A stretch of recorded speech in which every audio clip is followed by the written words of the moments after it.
हज़रात, ये बात मैं कई बार बता चुका हूं कि ईरान पर बड़ा हमला होगा।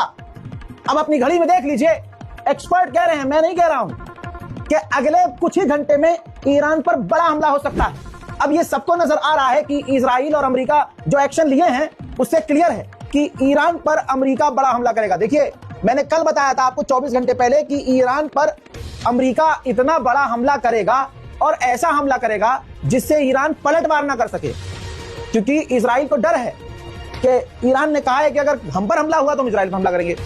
तो जाहिर सी बात है, इजराइल को बचाने के लिए ट्रंप पूरी ताकत झोंकेगा और एक ही हमला ऐसा करेगा जिससे ईरान की सत्ता पलट जाए और ईरान का इतना नुकसान हो कि वो जवाब देने लायक ना रहे। ये अमेरिका के ट्रंप के दिमाग में चल रहा है, ये पहले बता रहा हूं। अब आप जान लीजिए चीजें क्या क्या हुई हैं।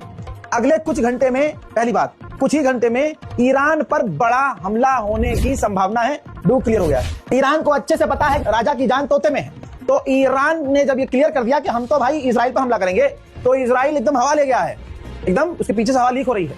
इजराइल ने कहा कि अगर ईरान ने हम पर हमला किया तो हम इतना तगड़ा हमला करेंगे कि ईरान की रिजीम गिर जाएगी। हजरात, मैंने आपको बताया था कि इजराइल आयरन डोम तैनात कर रहा है और बंकर खोल रहा है, तो इजराइल ने ही इनकार कर दिया था, लेकिन उनके अब्बा ने कह दिया था कि ना ना ना ऐसा नहीं है। देख लीजिए दोस्तों, इजराइल के चप्पे चप्पे पर आयरन डोम इजराइल के हर चप्पे चप्पे पर तैनात कर दिया गया है। हजरात, अमेरिका का एयरक्राफ्ट कैरियर यानी समुद्री वो जहाज जो चलता फिरता एयरपोर्ट होता है, आसान भाषा में समझा रहा हूं, एक ऐसा समुद्री बड़ा सा जहाज जिससे फाइटर जेट उड़ान भरते हैं, लैंड करते हैं, वहीं से ड्रोन उड़ते हैं, ड्रोन उसी पर लैंड करते हैं।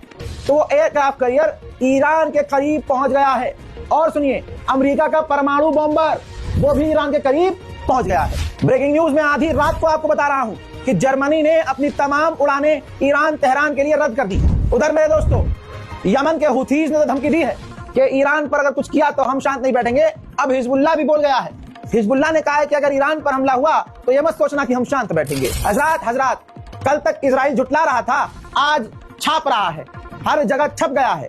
इजराइल का डिमोना शहर, जहां पर कहा जा रहा है कि परमाणु उसके छुपे हुए हैं, वहां पर भी हमले की संभावना है। तो इजराइल ने अपने डिमोना शहर का जो बंकर है वो खोल दिया। आपको पता है, ईरान का खौफ इतना है कि कतर के अंदर जो अमेरिका का बेस था वो खाली कर दिया अमेरिका ने कि भाई खाली करो। अब इसके बाद कतर में बरतानिया की फौज थी और ईरान को पता था कि भैया निशाने पर तो इसको भी लेना है हमें। तो बरतानिया की इतनी हवा निकली है कि ब्रिटेन ने भी अपनी फौज कतर से वापस बुला ली है। अब यहां पर मेरा दिल ये कह रहा है कि ये हो सकता है खबर ज्यादा चलवाई जा रही हो, क्या पता झूठ बोला जा रहा हो, क्या खाली कर दिया ताकि ईरान कतर पर हमला ना करे। मैं तो ईरान को यही एडवाइस दूंगा कि भाई बेस तो है ना अमेरिका का, वहां पे सारी फैसिलिटीज मशीनरीज है ना, चाहे साला खाली